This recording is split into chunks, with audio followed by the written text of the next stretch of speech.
cumpleaños, iglesia! Qué maravilla celebrar 17 años de la fidelidad del Señor y de verlo a Él moverse entre ustedes.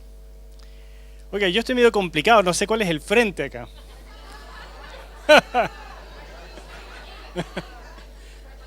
Siempre le voy a dar la espalda a alguien, disculpen.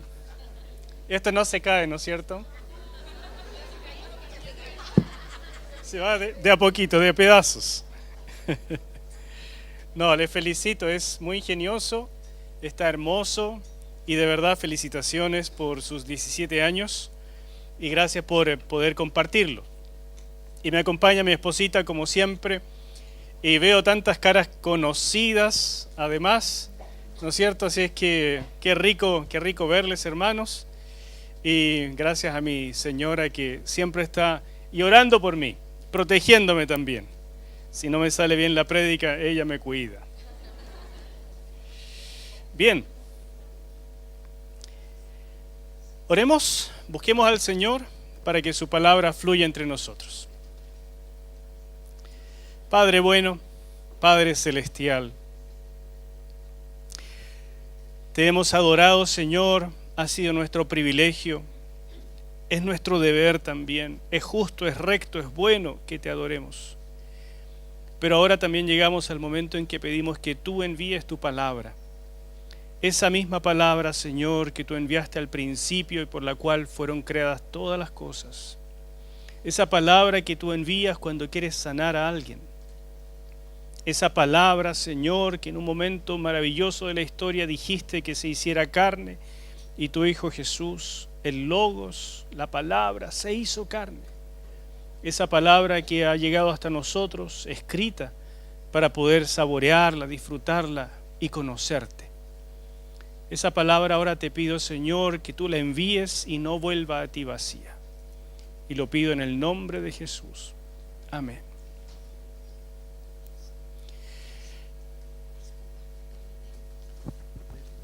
Ya, que a los pastores se le olvidó decir que los niños, por favor, pueden salir. Todos los niños, por favor, vengan con nosotras. Y los bebés, ¿no es cierto?, tienen que estar en la sala cuna y los niños vengan conmigo.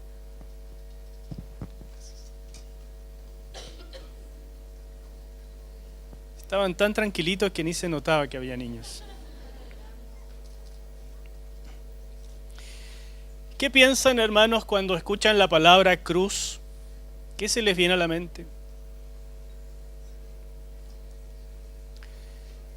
Es una palabra tan frecuente, tan usada por nosotros, que creo que ha perdido un poco la gracia, ha perdido el misterio, ha perdido su profundidad. Nosotros hablamos de la cruz y lo pensamos tal vez como un adorno, ¿no es cierto? Hay de diferentes tamaños, de diferentes colores, diseños, cruces inclinadas, cruces derechitas, cruces celtas. ¿Conoce la cruz celta? Es bien bonita. ¿Conoce la cruz de On? El dios On. Es otra cruz y algunos cristianos la usan creyendo que es una cruz y no lo es. Hay tantas cosas que podemos decir sobre la cruz, pero sin duda en la antigüedad, cuando era usada, era un instrumento de tortura y de muerte. Era un instrumento temible. En el tiempo de Jesús, la gente caminaba por las grandes avenidas y veía cruces y veía gente crucificada. Entonces, cuando se hablaba de la cruz, ellos sabían perfectamente de qué estaban hablando. Y la sola mención de esa palabra debe haber producido escalofríos en las personas. Sin duda, la cruz fue y es un problema. Es un problema en nuestros días, porque para muchos creyentes sigue siendo un misterio y algo muy incómodo el pensar que el Padre Celestial enviara a su propio Hijo a morir en una cruz y permitiera que eso ocurriera. Para muchos cristianos, pensar en lo que es una crucifixión y solo imaginar a un ser humano clavado, ensangrentado, gritando, uno piensa, algo no anda bien en esto. Y como que tratamos de no pensar en aquello y pensar solamente en las cosas hermosas que hemos hablado y que hemos recibido de parte de Dios, que nos ama, que se preocupa por nosotros, que tiene un plan para nosotros, y las mismas cosas que hemos cantado y que son totalmente ciertas. Pero todo eso es gracias a la cruz. Entonces me llamó tanto la atención cuando el pastor Jamie me invitó a esta conferencia y me dio el nombre de la conferencia: Asombrados por la cruz. Y dije, ¿están realmente pensando en las sendas antiguas, en las cosas esenciales, principales y que necesitamos conocer y meditar?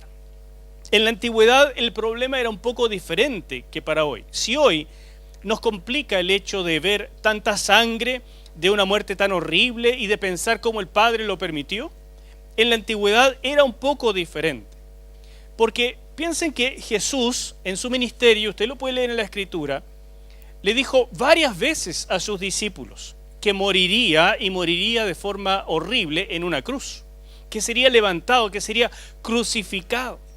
Y a pesar de que dijo que resucitaría al tercer día, los discípulos no entendieron nada, no lo entendieron. Finalmente, cuando ocurrió, todos ellos, todos los discípulos, se escondieron porque estaban profundamente desanimados. Ninguno de ellos esperaba en realidad la resurrección, no lo esperaban. Pero además, en aquel entonces, la cruz era la declaración oficial del Imperio Romano de que podían olvidarse de cualquier otro rey que no fuera César. Olvídense, judíos, de que van a tener un rey. Ahí lo tienen, bien muerto, bien crucificado. Eso era la cruz, una declaración pública, fehaciente, intimidante, de que el Imperio Romano estaba en lo correcto y cualquier otra sugerencia era mala, sediciosa y digna de muerte. Pero no solo eso, sino que además era la declaración de los líderes de Israel, quienes habían pedido la crucifixión de Jesús. Era la declaración de ellos de que rechazaban totalmente las pretensiones de Jesucristo de que Él fuese el Mesías de Israel. No lo aceptamos, no es Él. Para nosotros es un maldito de Dios, porque maldito todo aquel que es colgado de un madero.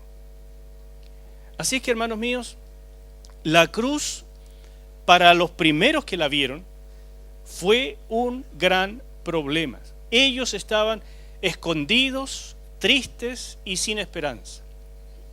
Y creo que el encuentro de Jesús con los dos discípulos que iban camino a Emaús, como relata Lucas en el capítulo 24, yo traje una presentación para ayudarles con los versículos, pero siempre es mejor que ustedes vean esto en su propia Biblia, ¿ya? Pero Lucas capítulo 24, versículo 21, dicen estos dos discípulos que iban camino a Emaús conversando con Jesús sin saber que era Él y que había resucitado. Y ellos le dicen a Jesús: pero nosotros esperábamos que Él era el que había de redimir a Israel. Fíjese cómo le dicen, con todo el corazón. Nosotros esperábamos que Él fuera, que Él era. Léase, pero no era. Porque si hubiera sido, no estaríamos ahora caminando solos, lamentándolo, echándolo de menos y simplemente derrotados. Nosotros esperábamos, pero no era. Entonces la respuesta del Señor en los versículos 25 al 27 es todavía más sorprendente, porque Él les dijo: oh insensatos y tardos de corazón para creer todo lo que los profetas han dicho. Fíjese lo que el Señor dice: ¿no era necesario que el Cristo padeciera estas cosas y que entrara en su gloria? Y comenzando desde Moisés y siguiendo por todos los profetas, les declaraba en todas las Escrituras lo que de Él decían. Pero de este pasaje donde Jesús todavía no se revela a ellos, pero ya les está hablando fuerte, diciéndoles, ¿cómo no han logrado entender? La palabra ha estado siempre con ustedes. Me han conocido, me han visto, se los dije, y no son capaces de entender. Pero lo que más me sorprende de este pasaje es cuando les dice, ¿no era necesario que el Cristo padeciera estas cosas? Y sabe, yo no sé si a usted le ha pasado, pero cuando yo me encuentro con un pasaje así, estoy solo en mi devocional, yo me arrodillo y le digo, Señor, ¿necesario? Tú que creaste todas las cosas que existen, todas las galaxias, todo el universo, y no encontraste ningún otro camino que ese. ¿No había realmente, Señor, ningún otro camino que la cruz para ti, que de verdad no lo merecías? Y me produce asombro, me produce congoja, me produce amor y gratitud, pero me produce mucha incertidumbre también. Oh Dios, ¿no hay otro camino que la cruz? Fíjense que cuando los 11 discípulos, exceptuando a Judas por supuesto, vieron a Jesús resucitado, todos se animaron, pero había un Tomás. ¿Qué dijo Tomás? De ahí se acuñó ese famoso dicho, ¿no es cierto? Ver para creer. Y ahí está Tomás. ¿Hay algún Tomás por acá? Yo soy un Tomás, fíjese. Yo soy una persona bien incrédula. A decir verdad, me costó mucho a mí el cristianismo. Me costó. Y me seguía costando hasta que empecé de pronto a ver al Señor moverse, a hacer milagros. Yo necesité evidencias. ¿Usted las ha necesitado alguna vez? ¿Alguna vez se ha sentido como solito, no es cierto? ¿Y dónde está Dios? ¿Dónde fuiste? Y uno necesita algo de pronto, ¿no? Porque somos como Tomás, creo que Él nos representa a todos. Pero mire, en resumen,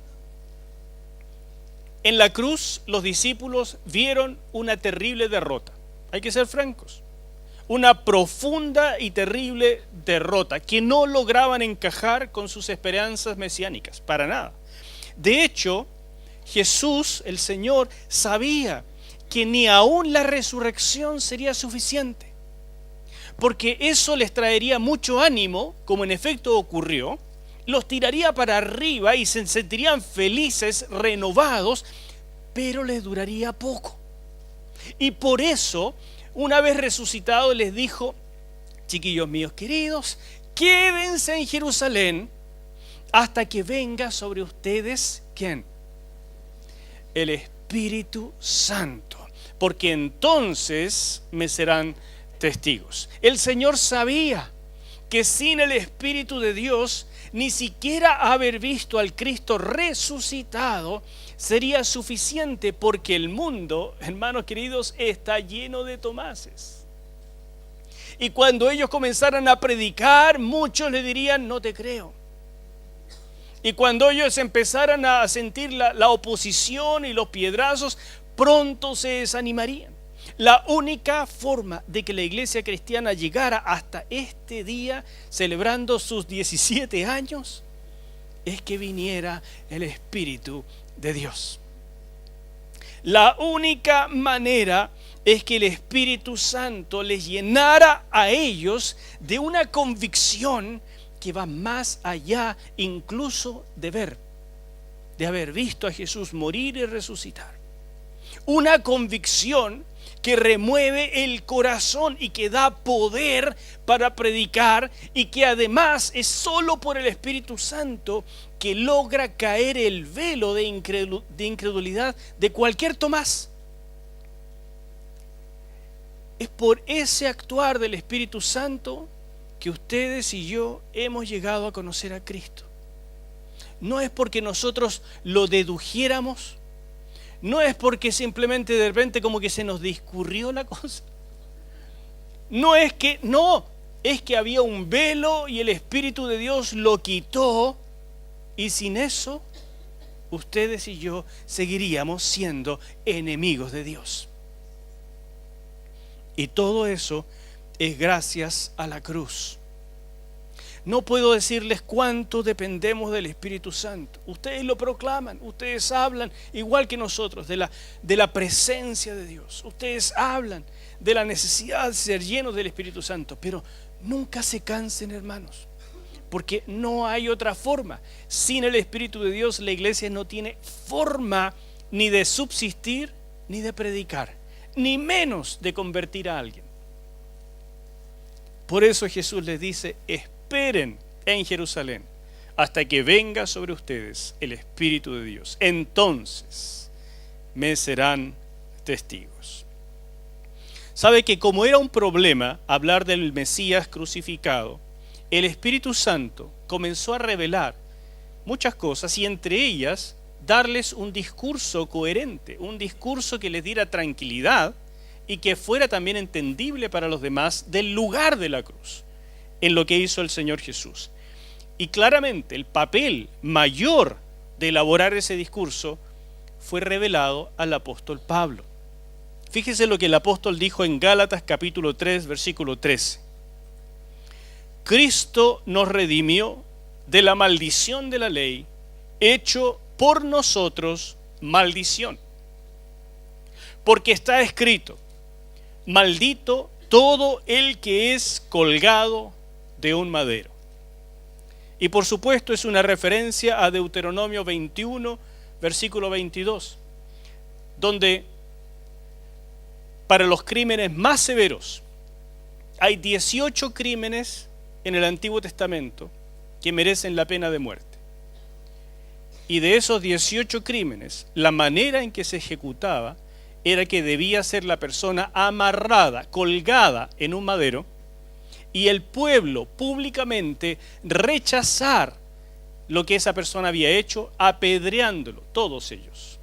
Es una muerte horrible, pero es lo que significaba: maldito por Dios y rechazado por el pueblo todo aquel que es colgado de un madero. Así es que Pablo logró unir finalmente. Jesucristo murió y fue colgado de un madero porque en efecto fue hecho maldito por Dios, pero en lugar de nosotros. Entonces, hermanos míos, de ahí en adelante la iglesia no tuvo más que defender al Mesías, no tuvo que defender al Señor Jesús, no tuvo que decir: bueno, mira, él murió, pero claro, murió de manera horrible, sí, pero mira, pobrecito. No tenían que hacer ninguna defensa. Más bien la cruz era la muerte más apropiada. Era un honor, era un orgullo llegar a decir: Cristo fue hecho maldito por Dios en lugar tuyo, en lugar mío. Y es un privilegio entender lo que costó mi salvación. Y si Él me llegara a pedir a mí morir de esa manera, sería un gran honor. Porque si Él pasó por eso por mí, yo lo pasaría gustoso por Él. La iglesia comenzó a comprender finalmente el papel de la cruz, de lo que significa volverse maldito por Dios en lugar de otro. Y así conectaron finalmente la cruz y la resurrección. Otra vez Pablo nos dice cuál es esa conexión. Romanos capítulo 4, versículo 25. El cual, nuestro Señor, fue entregado por nuestras transgresiones y resucitado para nuestra justificación. Ahí se completa el proceso. Entregado a la cruz por nuestras transgresiones, en lugar de las nuestras. Pero llegamos a ser justificados. Finalmente se decreta el acta del perdón y de la libertad por su resurrección. Porque la cruz no es el final, es la puerta hacia la vida eterna. Este proceso de revelación tan maravilloso, que para nosotros llega a ser a veces obvio, que lo cantamos con sencillez, duró varios años en la primera iglesia. Fue un trabajo importante del Espíritu Santo en los primeros discípulos, hasta que la iglesia realmente se convirtiera a este pensamiento y quitara la confusión al hablar de la cruz. Y solo el Espíritu Santo podía lograr que las personas comprendieran el papel de algo tan horrible. Nuevamente es Pablo el que nos dice en 1 Corintios capítulo 1, versículo 18: porque la palabra de la cruz es locura a los que se pierden, pero a los que se salvan, esto es, a nosotros, ¿qué es? Dígalo, poder de Dios. Y lo que fue entonces un instrumento de deshonra, un instrumento de tortura, para nosotros es el símbolo del poder de Dios. El poder del amor de Dios, que escoge enviar a su Hijo en lugar de nosotros.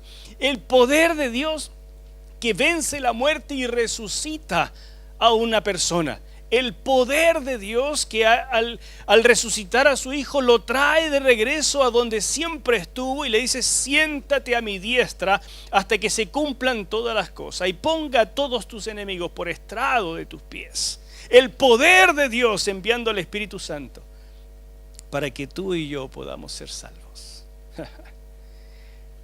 Y en capítulo 1, versículo 23, Pablo dice: nosotros predicamos a Cristo crucificado. Para los judíos, ciertamente tropezadero, y para los gentiles, o sea nosotros, locura. No se olviden de esto, hermanos míos. Cuando ustedes prediquen de la cruz, si la gente no les dice están locos, es que la están predicando mal.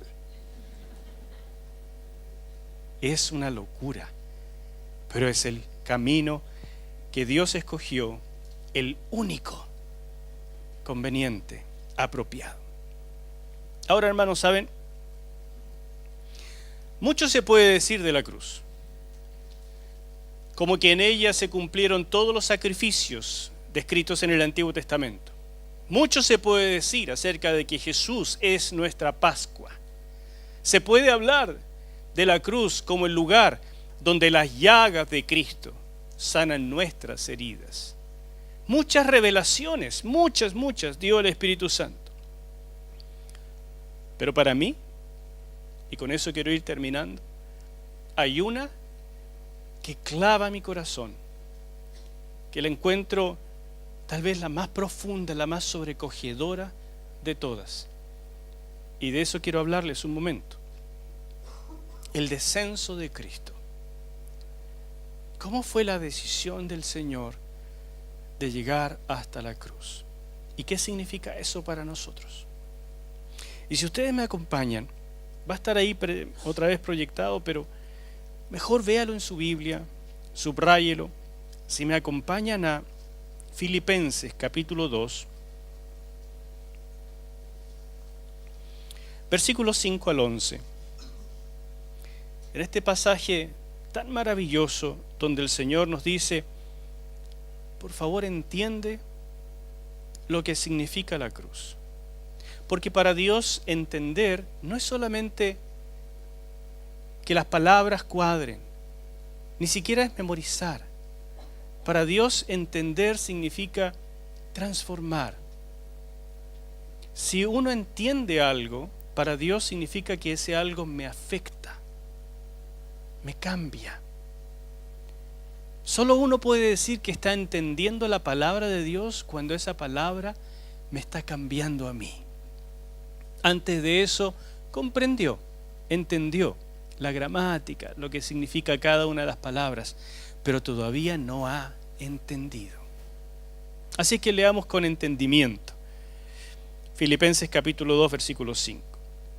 Haya pues en vosotros este sentir que hubo también en Cristo Jesús, el cual, siendo en forma de Dios, no estimó el ser igual a Dios como cosa a que aferrarse, sino que se despojó a sí mismo, tomando forma de siervo, hecho semejante a los hombres, y estando en la condición de hombre, se humilló a sí mismo, haciéndose obediente hasta la muerte y muerte de cruz.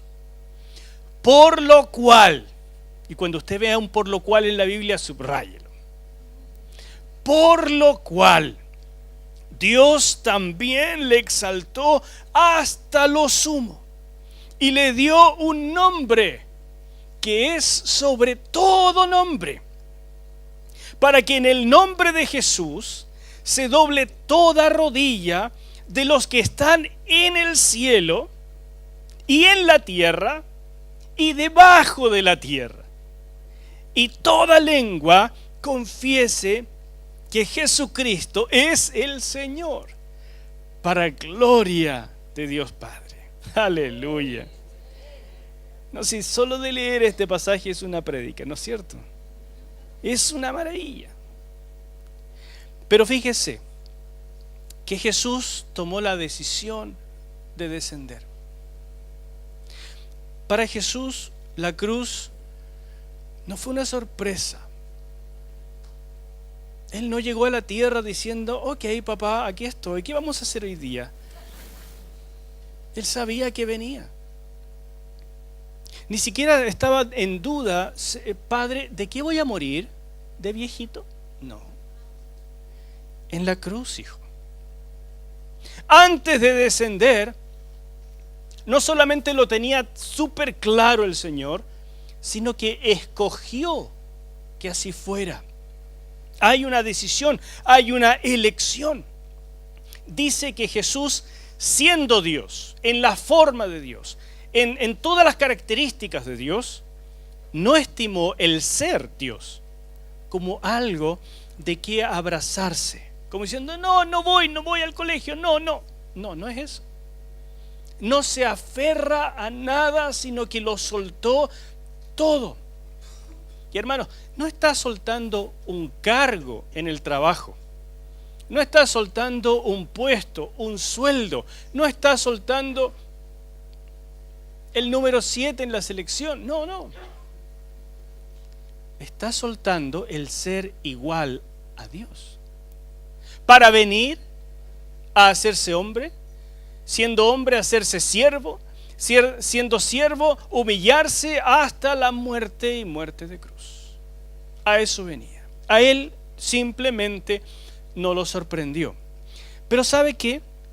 Este pasaje no nos dice por qué decidió el Señor hacerlo. Y que yo sepa, hay un solo pasaje en toda la Biblia que dice qué motivó al Señor a tomar esta decisión. Y ese pasaje es Hebreos capítulo 12, versículo 2. Dice lo siguiente. El autor de Hebreos nos dice: pongan los ojos en Jesús, puestos los ojos en Jesús, que es el autor y consumador de la fe. Pero aquí nos dice el porqué. El cual, por el gozo puesto delante de él, sufrió la cruz, menospreciando el oprobio, que significa los insultos, los vejámenes, los escupos, todas esas cosas, y se sentó a la diestra del trono de Dios. Por el gozo puesto delante de él. Jesús, estando en la eternidad, vio algo que le trajo muchísimo gozo. Lo vio antes de tomar la decisión de descender. ¿Qué fue lo que vio? Escúcheme con atención. Te vio a ti y me vio a mí.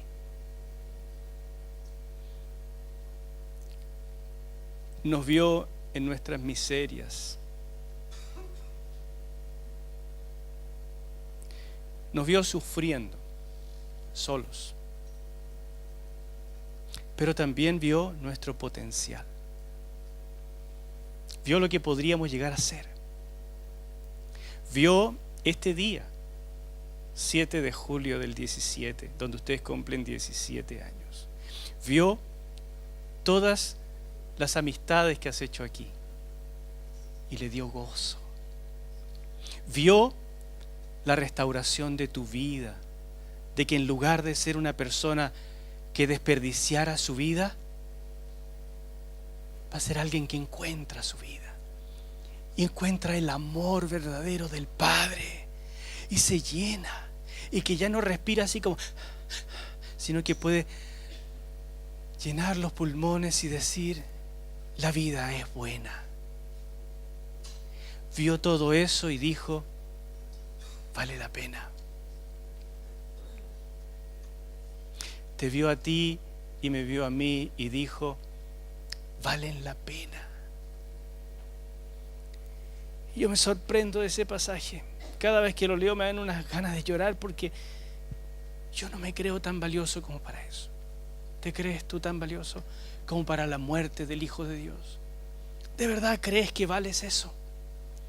¿De verdad crees que el autor de la vida debía morir en tu lugar? Yo me creo el centro del universo, pero no tanto.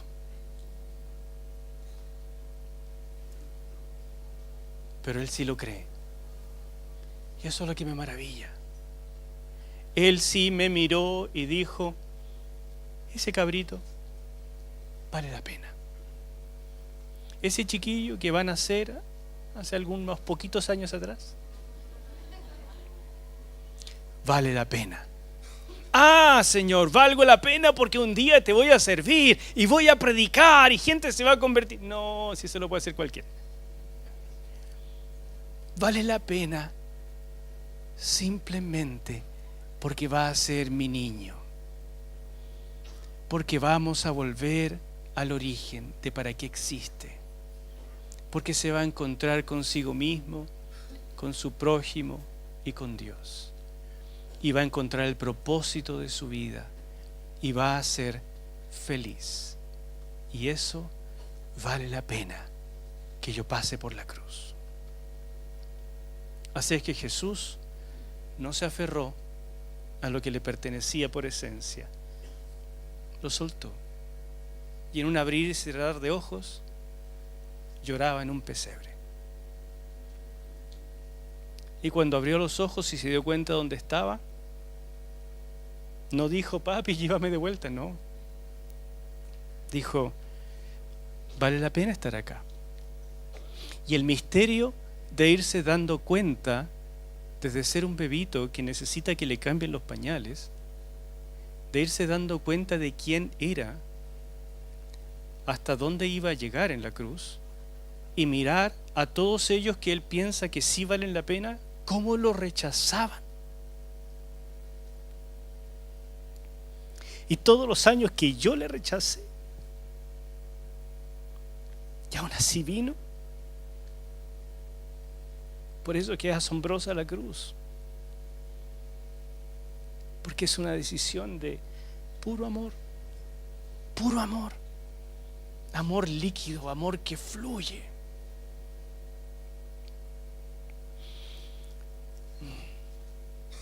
Así que el Señor tomó la decisión, y aquí en la tierra aprendió a hacer la oración más desafiante que existe. Dijo: no se haga mi voluntad, sino la tuya. Porque es cierto que el mundo nos enseña a orar: Dios, no se haga tu voluntad, sino la mía. ¿No es cierto? Pero Jesús aprendió, dice Hebreos capítulo 5, que Él aprendió por medio del padecimiento, aprendió la obediencia. Por medio de eso, Él aprendió a hacer esta oración: Padre, no mi voluntad, sino la mía. No mi voluntad, sino la tuya. Y por eso, dice, el Señor nuestro Dios le exaltó hasta lo sumo y le dio un nombre que es sobre todo nombre, para que en el nombre de Jesús se doble toda rodilla. Hay niveles y niveles de compromiso. ¿Y saben lo que más me sorprende de este pasaje? Que Él dijera en Filipenses capítulo 2 versículo 5: haya pues en ustedes el mismo sentir. Mire, una cosa es que Jesús lo hiciera, otra cosa es que te lo pida a ti también. Y este pasaje, a menos que yo lo lea muy mal, está diciendo, haya en ti la misma actitud, la misma forma de pensar y el mismo sentir que hubo en Cristo antes de descender en todo el proceso y hasta llegar a la cruz. Hay niveles y niveles de compromiso. Me recuerda la historia del chanchito y la gallina. ¿Lo conocen o no? Había un chanchito, que era un chanchito valiente, por si acaso. Y había una gallina. Y ellos vivían en la misma granja. Pero la granja estaba al lado de un orfanato. Así es que un día el chanchito y la gallina estaban mirando por la ventana del orfanato y veían a los huerfanitos que solo tenían té y pan para comer. Y decían, pobres estos pequeñitos, ¿cómo me gustaría?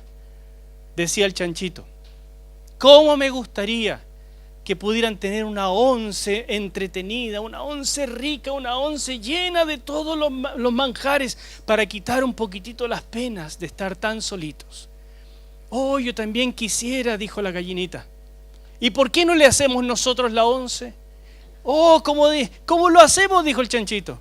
Fácil, yo pongo los huevos y tú pones el jamón.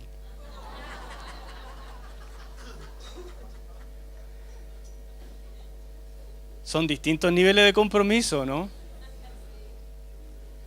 Jesús es como el que puso el jamón. Realmente lo puso todo. Muchas veces nosotros ponemos como la gallinita lo que nos sobra. Es muy diferente. Así es que, hermanos, en el mundo a ustedes les van a decir que ser exitoso significa ascender. Que ser bacán significa tener más, saber más, ser más, tener más placer, etc. Y así nos enseñan a evaluar todas las cosas.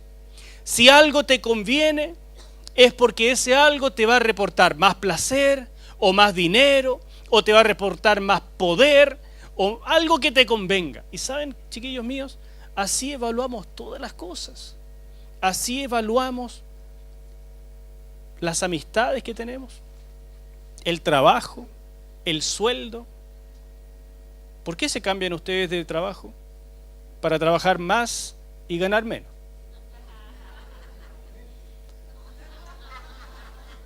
Hombre sabio por aquí, ¿verdad? Porque nos conviene, evaluamos lo que nos conviene si nos tira para arriba. Pero ¿sabe que trasladamos eso también al matrimonio? ¿Ustedes han visto a alguien que se case diciendo, el Señor me dijo que mi vida será servirte?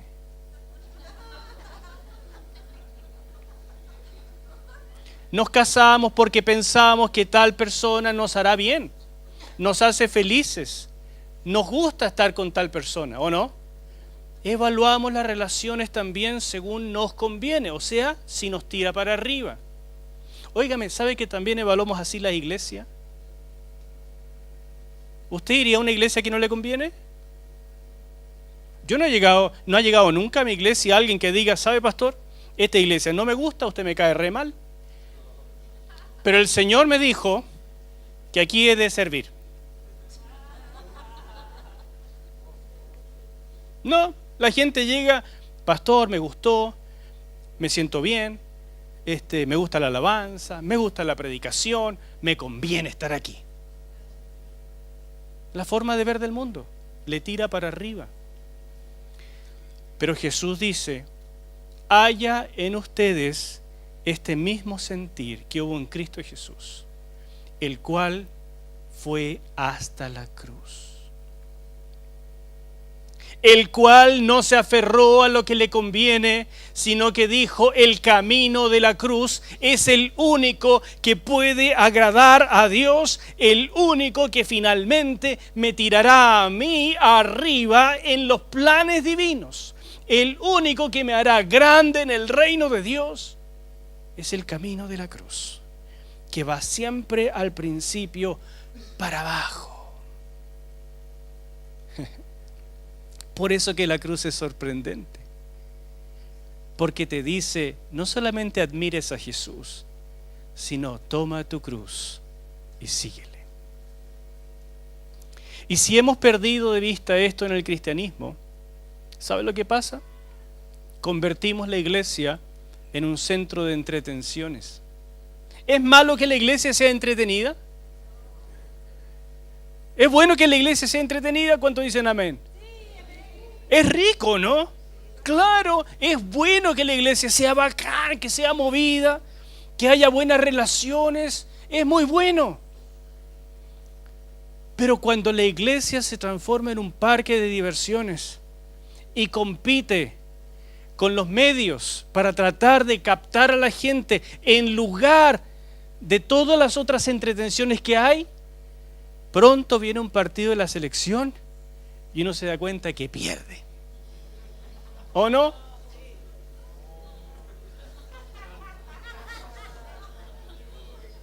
¿A cuántos les llegó ese palo? Porque, hermanos míos, nosotros hablamos de la cruz, pero vivimos en el camino del ascenso, según nos conviene. Y Jesús sigue diciendo, haya en vosotros este mismo sentir, porque es el único que agrada a Dios. Yo creo que ninguna agencia de publicidad se atrevería a tratar de promover un anuncio como este. Piérdalo todo por amor a Cristo, le conviene. Pero ese es el mensaje de la cruz. Por eso Pablo decía, nosotros predicamos a Cristo crucificado, es locura para el mundo, pero es poder de Dios para los que se salvan. Si ustedes han pasado por recibir la cruz de Cristo y eso les ha dado vida eterna, amén, somos hermanos. Pero enseguida viene Jesús colgando en la cruz diciéndoles, toma ahora tu cruz y sígueme. No, Señor, contigo basta. No, tú también, porque es el único camino que te lleva a la gloria. Pero ¿cómo? ¿No vivimos hoy en el poder del Espíritu Santo y en la vida del resucitado? Claro, para todos los que toman la cruz, porque la resurrección solo viene después de la cruz.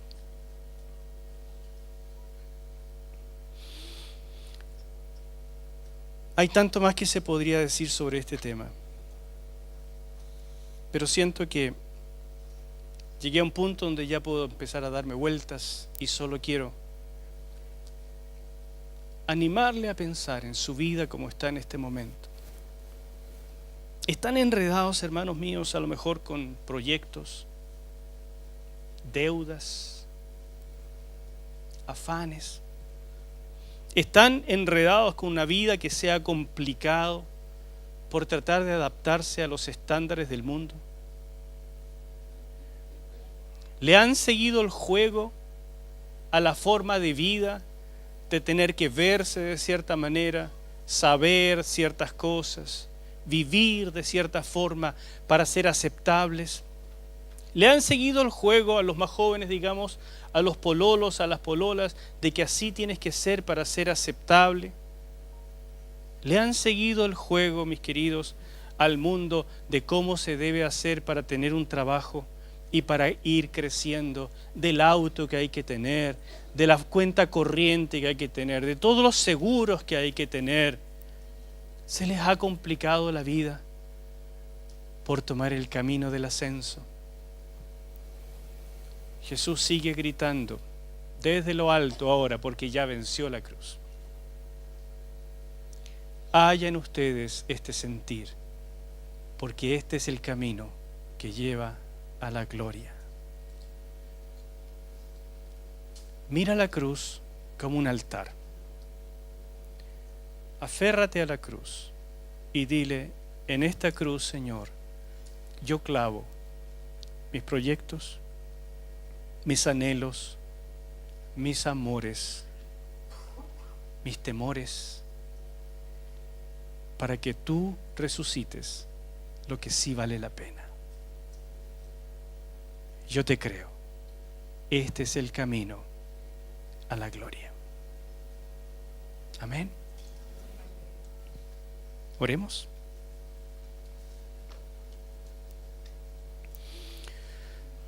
Señor, hoy declaramos que tú tienes razón y que cualquier otra sugerencia humana está súper equivocada.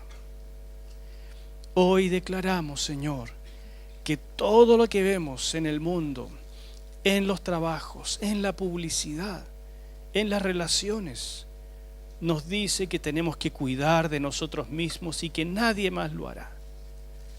Pero hoy, Señor, estando aquí, también declaramos que podemos soltar todo, dejarlo en la cruz y comenzar a descender y descender. Y siendo hombres, tomar la forma de siervos. Y en la condición de siervos, humillarnos hasta lo sumo, por amor a ti y por amor a los demás. Y declaramos con confianza que si tú lo has dicho, de verdad es el mejor camino. Y este es el camino que nos llevará a ser grandes en el reino. Mi Señor, yo te ruego que hoy haya entendimiento de lo que la cruz significa hoy para cada uno de nosotros. Que adoremos a Jesús por la cruz, pero que vivamos el camino de la cruz en nuestros corazones.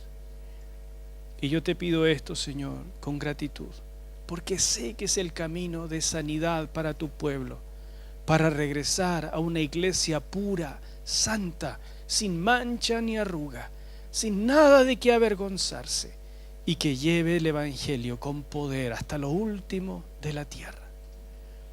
Ven, Señor Jesús, y trae convicción por medio de tu Espíritu en cada uno de nosotros. Te lo pido en tu grande y poderoso nombre. Amén. Pastor.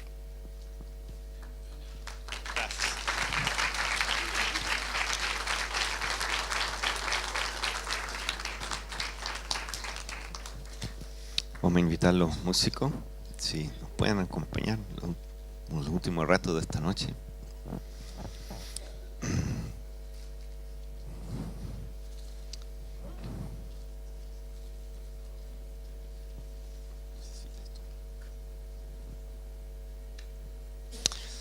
Pongámonos de pies.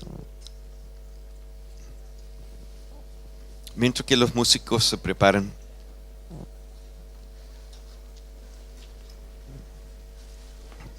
podemos meditar por un momento. Cierra tus ojos. Primeramente, si hay alguien ahí en esta noche que nunca ha conocido a Jesús como su Señor,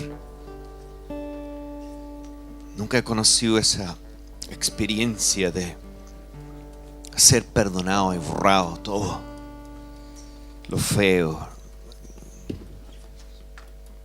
que ha cometido, y descubrir ser perdonado y conocer esa paz y esa reconciliación con Dios. Si hay alguien allí en esta noche que nunca han experimentado ese encuentro con Dios, quiero invitarles que hoy es una noche para eso. Ese Jesús que fue a la cruz por ti, no fue allá para que tú siguieras una religión, no fue para allá para que tú cumplieras reglas, fue para allá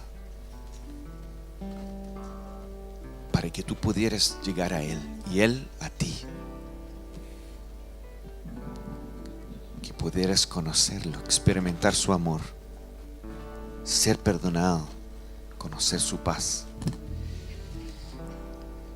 Bueno, hoy es una noche para entregar. Si nunca has hecho esta decisión en tu vida, de entregar tu vida a Jesús, soltar la antigua vida, Él te espera con los brazos abiertos, diciendo: ven, tengo vida nueva para ti. Así que si no has tomado esta decisión, te invito a que lo hagas en esta noche, orando una sencilla oración de fe junto a mí. Repito conmigo: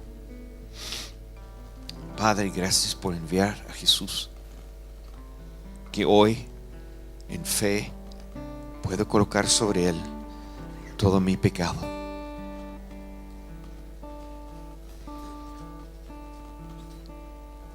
Entendiendo que Él recibió la maldición, que yo pueda ser liberado y perdonado y justificado delante de ti, Padre. Creo en Él y lo recibo hoy en mi corazón. En el nombre de Jesús. Amén. Si has hecho esa oración, Jesús ha entrado hoy en tu vida. Tú eres una nueva criatura, una nueva persona, con una nueva vida. Qué bien. Bien, para ir terminando, mientras que adoramos ahora, les quiero invitar que mediten en aquellas cosas que mencionó Enzo, cosas aquí en lo cual tú has colocado valor para subir. Que el Espíritu Santo los identifica hoy. ¿Cuáles son esas cosas que tú te estás queriendo acreditarte valor por subir? Que el Señor te pueda revelar y hablar de su camino de descender. Vamos a meditar en eso mientras que los músicos nos llevan en una última tiempo de adoración. Señor, gracias. Tú eres espectacular. Tu camino es misterioso, extraño, pero es poderoso, Señor. Y te sigamos, Señor, porque eres el único que ha logrado morir y resucitar y darnos vida eterna, Señor. Gracias, Señor.